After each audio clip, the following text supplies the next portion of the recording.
ધોરણ 6 પ્રકરણ 13 ભારત ભૂપૃષ્ઠ આબોહવા વનસ્પતિ અને વન્યજીવ ભારત વિશાળ ભૌગોલિક વિસ્તારવાળો દેશ છે. વળી તે ભૌગોલિક વિવિધતા ધરાવે છે. આ વૈવિધ્ય આપણને વિસ્મય પમાડે છે. ઉત્તરમાં હિમાલયની પર્વતમાળા, જેના ઊંચા શિખરો બારે માસ બરફથી ઢંકાયેલા રહે છે. પૂર્વમાં બંગાળનો ઉપસાગર, પશ્ચિમે અરબ સાગર અને દક્ષિણમાં હિન્દ મહાસાગર આવેલા છે. ભારત લગભગ 32.8 લાખ ચોરસ કિલોમીટર ક્ષેત્રફળ ધરાવે છે. તેનો અંદાજિત વ્યાપ ઉત્તરમાં કાશ્મીરથી લઈને દક્ષિણમાં કન્યાકુમારી સુધી 3214 કિલોમીટર અને પૂર્વના અરુણાચલથી પશ્ચિમમાં ગુજરાતના કચ્છ સુધી 2933 કિલોમીટરમાં વિસ્તરેલો છે. લાંબા સમુદ્ર કિનારા, ઊંચી ઊંચી પર્વતમાળાઓ, દૂર દૂર સુધી ફેલાયેલા નદી મેદાનો, ઉબડ-ખાબડ ઉચ્ચપ્રદેશ અને કિનારાથી દૂર આવેલા ટાપુઓ જેવા વિવિધ ભૂમિ સ્વરૂપો અહીં જોવા મળે છે. આબોહવા અને વનસ્પતિ સાથે સંસ્કૃતિ અને ભાષાની વિવિધતા પણ આપણને ઉડીને આંખે વળગે છે. આપણા રિવાજો અને પરંપરાઓમાં ભિન્નતાઓ જોવા મળે છે અને આ વિવિધતા અને એક રાષ્ટ્રની ભાવના આપણને વિશ્વમાં એક વિશિષ્ટ ઓળખ અપાવે છે. ભારતના પ્રાકૃતિક વિભાગો. Physical division of India. ભારતના ભૂપૃષ્ઠની આધારે તેના પ્રાકૃતિક વિભાગો પાડવામાં આવ્યા છે. ઉત્તરમાં આવેલો મહદઅંશે હિમાલય સીમા રક્ષકનું કાર્ય કરે છે. તેની ઉત્તર દક્ષિણ ફેલાયેલી સમાંતર પર્વતમાળાને 3 ભાગમાં વહેંચવામાં આવે છે. તેની છેક ઉત્તરમાં મહાહિમાલય કે હિમાદ્રી પર્વતમાળામાં વિશ્વનું સૌથી ઊંચું શિખર માઉન્ટ એવરેસ્ટ આવેલું છે. ત્યારબાદ તેની દક્ષિણે મધ્ય હિમાલય કે હિમાચલ નામથી ઓળખાતી પર્વતમાળા આવેલી છે, જ્યાં દર્શનીય સ્થળો અને યાત્રાધામો આવેલા છે. તેની દક્ષિણે શિવાલિક કે લઘુ હિમાલય નામે ઓળખાતી પર્વતમાળા આવેલી છે. હિમાલયની દક્ષિણે ગંગા, સતલુજ, યમુના, બ્રહ્મપુત્ર અને તેની શાખા નદીઓએ ઠાલવેલા કાંપથી બનાવેલ વિશાળ મેદાન આવેલું છે. આ નદીઓથી બનેલા મેદાન સમતલ અને ખેતી માટે ફળદ્રુપ ઉપજાઉ જમીન ધરાવે છે. ત્યાં વધુ ખેત ઉત્પાદન થતું હોવાથી મેદાનોમાં ગીચ વસ્તી જોવા મળે છે. ભારતના પશ્ચિમ ભાગમાં ભારતીય મહામરુસ્થળ આવેલું છે. ત્યાં ગરમી વધારે તથા વરસાદનું પ્રમાણ નહિવત હોય છે. ક્યારેક તો સળંગ 3-4 વર્ષ સુધી વરસાદ થતો નથી. આ ક્ષેત્રમાં વનસ્પતિનું પ્રમાણ ખૂબ ઓછું જોવા મળે છે. ઉત્તરના મેદાનોની દક્ષિણે ઊંધા ત્રિકોણાકારે દખ્ખણનો ઉચ્ચ પ્રદેશ આવેલો છે. તેનું ભૂપૃષ્ઠ સમતલ નથી. તેના કેટલાક ભાગો ઊંચા તો કેટલાક ઓછી ઊંચાઈ ધરાવે છે. અહીં ઘણી પર્વતમાળાઓ અને પહાડી વિસ્તારો આવેલા છે, જેમાં દુનિયાની સૌથી પ્રાચીન પર્વતમાળા અરવલ્લી, જે આ ક્ષેત્રની ઉત્તર પશ્ચિમે આવેલી છે. તેની દક્ષિણ પૂર્વમાં વિંધ્યાચલ અને સાતપુડાની પર્વતમાળાઓ આવેલી છે. પૂર્વથી પશ્ચિમ તરફ વહીને અરબ સાગરને મળતી નર્મદા અને તાપી વિંધ્યાચલ અને સાતપુડાની પર્વત શ્રેણીમાંથી વહે છે. દક્ષિણના ઉચ્ચ પ્રદેશની પૂર્વ દિશામાં પૂર્વ ઘાટ અને પશ્ચિમ દિશામાં પશ્ચિમ ઘાટ આવેલો છે, જે પૈકી પશ્ચિમ ઘાટ સળંગ જ્યારે પૂર્વ ઘાટ તૂટક છે. આ ઉચ્ચ પ્રદેશો જ્વાળામુખીથી બનેલા હોવાથી તે ક્ષેત્રોમાં ખનિજો વિપુલ પ્રમાણમાં મળી આવે છે. પૂર્વ ઘાટની પૂર્વમાં અને પશ્ચિમ ઘાટની પશ્ચિમે કિનારાના મેદાન આવેલા છે. આ મેદાનોમાં પૂર્વ કિનારાના મેદાનની તુલનામાં પશ્ચિમ કિનારાનું મેદાન સાંકડું છે. ગોદાવરી, મહાનદી, કાવેરી અને કૃષ્ણા પૂર્વ તરફ વહીને ફળદ્રુપ મુખ ત્રિકોણ પ્રદેશ બનાવી બંગાળના ઉપસાગરને મળે છે. બ્રહ્મપુત્ર અને ગંગા નદીએ બંગાળના ઉપસાગરમાં સુંદરવન નામના વિશાળ મુખ ત્રિકોણ પ્રદેશની રચના કરી છે. ભારતમાં 2 ટાપુ સમૂહ આવેલા છે. બંગાળના ઉપસાગરમાં દક્ષિણ પૂર્વે આવેલા અંદમાન અને નિકોબાર તથા અરબ સાગરમાં કેરળના કિનારાથી પશ્ચિમે પરવાળાથી બનેલા લક્ષદ્વીપ ટાપુઓ છે. ભારતની છેક દક્ષિણે હિન્દ મહાસાગર આવેલો છે. પ્રવૃત્તિ. ભારતના રેખાંકિત નકશામાં નીચેની વિગતોની નકશા પૂર્તિ કરો. 1. ભારતીય મહામરુસ્થળ. 2. ગંગાનું મેદાન. 3. હિમાલય. 5. પૂર્વ ઘાટ. 6. પશ્ચિમ ઘાટ. 7. પૂર્વ કિનારાનું મેદાન. 8. પશ્ચિમ કિનારાનું મેદાન. 9. અંદમાન નિકોબાર ટાપુઓ. 10. લક્ષદ્વીપ. 11. અરબ સાગર. 12. બંગાળનો ઉપસાગર. 13. હિન્દ મહાસાગર. ભારતની આબોહવા.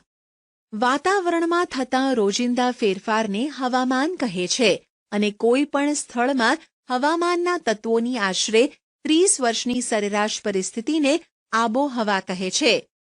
તમે અનુભવ્યું હશે કે ક્યારેક ગરમીનું પ્રમાણ વધે તો ક્યારેક ઠંડીનું, તો વળી ક્યારેક આકાશ વાદળછાયું બની જાય છે અને સૂર્ય વાદળો પાછળ ઢંકાઈ જાય. પવન વગેરેની વિગતો તમે રેડિયો કે ટીવી દ્વારા જાણી હશે. ભારતમાં નીચે મુજબની ઋતુઓ અનુભવાય છે. શિયાળો ડિસેમ્બરથી ફેબ્રુઆરી, ઠંડી ઋતુ. ઉનાળો માર્ચથી મે, ગરમ ઋતુ. ચોમાસું જૂનથી સપ્ટેમ્બર, વર્ષા ઋતુ. પાછા ફરતા મોસમી પવનોની ઋતુ ઓક્ટોબરથી નવેમ્બર, શરદ ઋતુ, નિવર્તન ઋતુ. શિયાળો વિન્ટર. શિયાળો ઠંડીની ઋતુ છે. આ દિવસોમાં સૂર્યના કિરણો ત્રાંસા પડતા હોવાથી અને ક્યારેક હિમવર્ષા થવાથી ઉત્તરના મેદાનમાં અને હિમાલયના પર્વતીય પ્રદેશોમાં તાપમાન નીચું જાય છે. ગુજરાતના ઉત્તર ભાગમાં આવેલ વિસ્તારોમાં રાજ્યના બીજા વિસ્તારો કરતાં વધુ ઠંડી અનુભવાય છે. આ ઋતુમાં દિવસો ટૂંકા હોય છે. ઉનાળો સમર. ઉનાળો અકળાવનારી ગરમીની ઋતુ છે. આ દિવસોમાં સૂર્યના કિરણો લગભગ સીધા પડતા હોવાથી તાપમાન ઊંચું જાય છે. જો કે સમુદ્ર કિનારાના પ્રદેશોમાં ગરમીનું પ્રમાણ દેશના ખંડીય ભાગો કરતાં ઓછું રહે છે.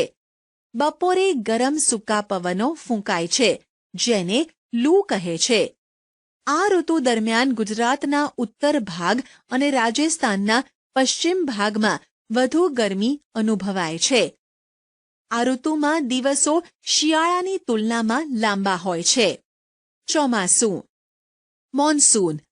ચોમાસું વરસાદની ઋતુ છે. દક્ષિણ પશ્ચિમ નૈઋત્ય દિશામાંથી વાતા પવનો સમુદ્ર પરથી ફૂંકાતા હોવાથી તે ભેજવાળા હોય છે. આ પવનો વરસાદ લાવે છે. આ પવનોનો એક ફાંટો અરબ સાગર પરથી આગળ વધી કેરળ, મહારાષ્ટ્ર, ગુજરાત અને મધ્ય ભારત સુધી પહોંચે છે. જ્યારે બીજો ફાંટો બંગાળના ઉપસાગર, અંદમાન દ્વીપ સમૂહ, પૂર્વ ભારત થઈ ગંગાના મેદાનોમાં આગળ વધે છે. આ બંને ફાંટા આગળ જતાં એકબીજાને મળી પશ્ચિમ ઉત્તર પ્રદેશ, હરિયાણા, પંજાબ અને પૂર્વ રાજસ્થાન સુધી પહોંચી વરસાદ આપે છે. વરસાદના આગમનથી ખેડૂત વર્ગ ખેતીકામમાં પ્રવૃત્ત થઈ જાય છે.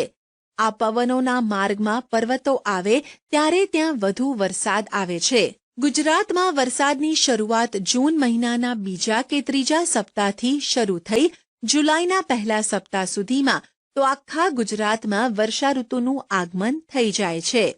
ગુજરાતમાં આ પવનોના માર્ગમાં મોટા પર્વતો ન હોવાથી વરસાદનું પ્રમાણ ઓછું હોય છે. ભારતમાં મોટા ભાગની ખેતી વરસાદ આધારિત હોવાથી સારા ચોમાસાનો અર્થ ખેતીમાં મબલખ પાક એવો કરાય છે. આ ઋતુ ખેતી માટે ખૂબ અગત્યની ગણાય છે. પાછા ફરતા મોસમી પવનોની ઋતુ. આ ઋતુમાં પવનો જમીન પરથી સમુદ્ર તરફ વાય છે. આ પરિસ્થિતિ ચોમાસાથી તદ્દન વિપરીત જોવા મળે છે. ઉત્તર પૂર્વ ઈશાન દિશામાંથી જમીન પરથી વાતા હોવાથી સૂકા હોય છે, તેથી વરસાદ આપતા નથી.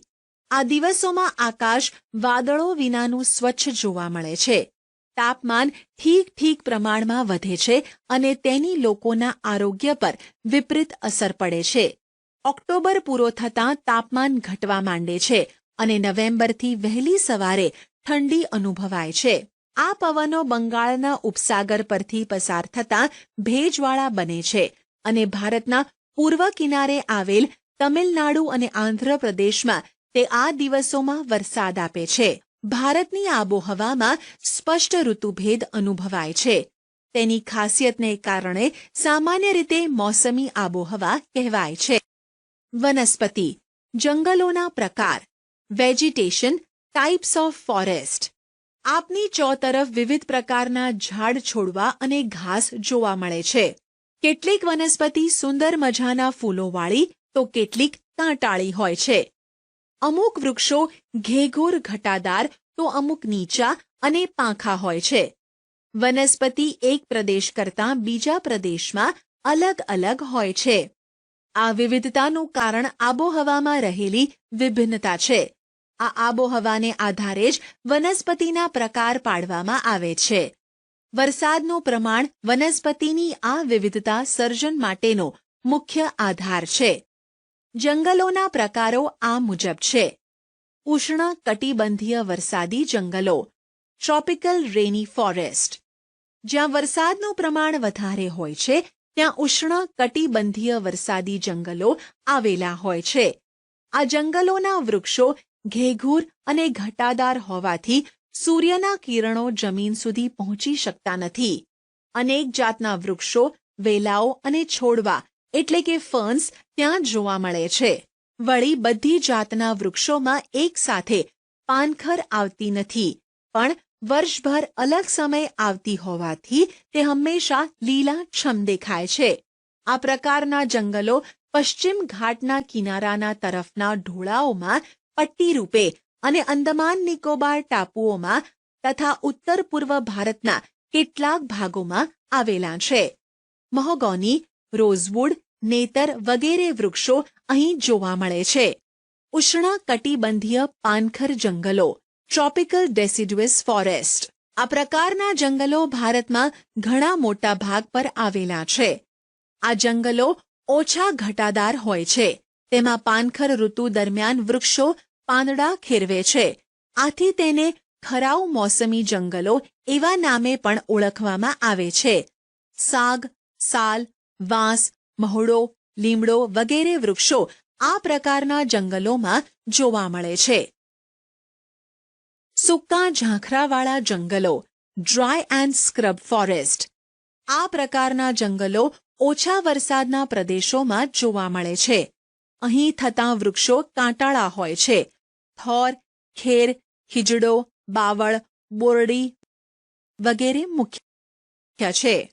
રાજસ્થાન, હરિયાણા, પશ્ચિમ ઘાટના પૂર્વીય ઢાળ પર અને ગુજરાતમાં જોવા મળે છે. પર્વતીય જંગલો, મોન્ટેન ફોરેસ્ટ. આ પ્રકારના જંગલો તેના નામ પ્રમાણે પર્વતીય વિસ્તારમાં જોવા મળે છે. પર્વતોમાં જુદી જુદી ઊંચાઈએ વિવિધ પ્રકારની અને આકાર વૈવિધ્ય ધરાવતી વનસ્પતિ ઉગે છે. સમુદ્ર સપાટીથી 1500 મીટરથી 2500 મીટર સુધી ઉગતી વનસ્પતિ શંકુ આકારની અને સોય આકાર પાંદડા ધરાવતી હોય છે. તેના આકાર પરથી આ વનસ્પતિ શંકુદ્રુમ વનસ્પતિ તરીકે ઓળખાય છે. ચીડ, દેવદાર, પાઇન વગેરે આ પ્રકારની વનસ્પતિ ગણાય છે. મેનગ્રોવ જંગલો, મેનગ્રોવ ફોરેસ્ટ. આ પ્રકારના જંગલો સમુદ્રની ભરતીના ખારા પાણીમાં વિકસે છે. આ પ્રકારના જંગલો પશ્ચિમ બંગાળ, ગુજરાત અને આંદામાન નિકોબારના ટાપુઓના સમુદ્ર કિનારે આવેલા છે. ગંગાના મુખ ત્રિકોણ પ્રદેશમાં આવેલ સુંદરવન આ પ્રકારનું જંગલ છે. ત્યાં થતા સુંદરી નામના વૃક્ષો પરથી એ નામ પડ્યું છે. ગુજરાતના સમુદ્ર કિનારે આ પ્રકારના જંગલોમાં ચેરના વૃક્ષો જોવા મળે છે, જેનો ઉપયોગ સ્થાનિક લોકો બળતણ તરીકે કરે છે. જંગલોનું મહત્વ. જંગલો આપણી ઘણી જરૂરિયાતો પૂરી પાડે છે. તેનાથી થનારા મુખ્ય ફાયદા કોષ્ટકની મદદથી જાણીએ. જંગલોના ફાયદા. પર્યાવરણીય ફાયદા. વાતાવરણ શુદ્ધ રાખે, વરસાદ લાવે, ધોવાણ અટકાવે, વન્યજીવોને કુદરતી આવાસ, ભૂમિગત જળ સંરક્ષણ, આર્થિક ફાયદા: બળતણ અને ઇમારતી લાકડું, ઔષધિઓ, ઉદ્યોગો માટે કાચો માલ, ઘાસચારો, લાખ, રાળ, ગુંદર જેવી જંગલ પેદાશો. પ્રવૃત્તિ: તમારી આજુબાજુ ઉગતા વૃક્ષોના ઔષધીય ઉપયોગ વિશે શિક્ષકની કે વડીલોની મદદથી જાણો. શાળાની કઈ ચીજો જંગલમાંથી મળતા કાચા માલમાંથી બનેલી છે તેની યાદી મિત્રોની સાથે ચર્ચા કરીને બનાવો. જંગલ વિનાશ નહીં રોકાય તો આવનાર પરિસ્થિતિ અને તેની અસરો વિશે વક્તૃત્વ સ્પર્ધાનું આયોજન અનુકૂળતાએ ગોઠવો. આપણા દેશના જંગલોમાં વિવિધ જાતના વન્યજીવો વસે છે, જેમાં સસ્તન વર્ગના પ્રાણીઓ, પક્ષીઓ, જળચરો, ઉભયજીવો, કીટકો, સરીસૃપો, કીડાઓનો સમાવેશ થાય છે. વાઘ આપણા દેશના વિવિધ ભાગોમાં જોવા મળે છે અને તે આપણું રાષ્ટ્રીય પ્રાણી છે. જંગલી બકરીઓ હિમાલય અને નીલગિરીના પર્વતોમાં, હાથી અને એકશિંગી ભારતીય ગેંડા અસમના જંગલોમાં મુક્ત રીતે વિહરતા જોઈ શકાય છે. કેરળ અને કર્ણાટક રાજ્યના જંગલો હાથીઓ માટે જાણીતા છે. કચ્છ, સુરેન્દ્રનગર અને પાટણના સૂકા ક્ષેત્રોમાં ઘુડખર જોવા મળે છે. એશિયાઈ સિંહો સમગ્ર વિશ્વમાં માત્ર ગુજરાતના ગીરના જંગલોમાં જોવા મળે છે. ભારતમાં પક્ષીની અનેક પ્રજાતિઓ જેવી કે સારસ, બતક, કોયલ, પોપટ, ઘોરાડ, ચીબરી, કાબર, સમડી, ગીધ, ગરુડ, ઘુવડ વગેરે વસે છે. મોર આપણું રાષ્ટ્રીય પક્ષી છે. આ ઉપરાંત ભારતમાં ગુજરાત, ઓડિશા વગેરે રાજ્યોના સમુદ્ર કિનારે સમુદ્રના કાચબાઓ ઈંડા મૂકવા આવે છે. આપણે ત્યાં સાપની ઘણી પ્રજાતિઓ જોવા મળે છે. તે પૈકીની મોટા ભાગની પ્રજાતિઓ બિનઝેરી છે. આપણા દેશના જળાશયો અને જળ પલાવિત વિસ્તારોમાં દૂર દૂર આવેલા ઠંડા પ્રદેશોમાંથી પક્ષીઓ શિયાળામાં બચ્ચા ઉછેરવા આવે છે. ગુજરાતનું નળ સરોવર, ખીજડીયા, થોળ, છારીદંડ, કચ્છ વગેરે જગ્યાએ શિયાળા દરમિયાન હજારો વિદેશી પક્ષીઓ આવે છે અને શિયાળો પૂરો થતાં તે પોતાના વતનમાં પરત જાય છે. આવા પક્ષીઓ પ્રવાસી કે યાયાવર પક્ષીઓ નામે ઓળખાય છે. સિંહ: સિંહ ભારતમાં માત્ર ગીરના જંગલમાં જ જોવા મળે છે અને તે ગુજરાતનું રાજ્ય પ્રાણી છે. સંરક્ષણના પ્રયાસોથી તેની સંખ્યામાં વધારો થયો છે. વન વિભાગ દ્વારા પ્રવાસીઓ માટે સિંહ દર્શનના કાર્યક્રમનું આયોજન કરાય છે. જાણવા જેવું: સુરખાબ, ફ્લેમિંગો. સુરખાબ નળ સરોવર, કચ્છના રણમાં તથા કાદવિયા કે પાણીવાળા ક્ષેત્રોમાં જોવા મળે છે. તે લાંબા પગ અને સફેદ ગુલાબી ઝાંયવાળું શરીર ધરાવે છે. ભારતમાં માત્ર કચ્છમાં જ તે માળા કરે છે. જમીન પર કિચડવાળી ક્ષારીય માટીમાં નાનો ગોળ ટીંબો બનાવી તેના મથાળે ખાડો કરી તેમાં ઈંડું મૂકે છે.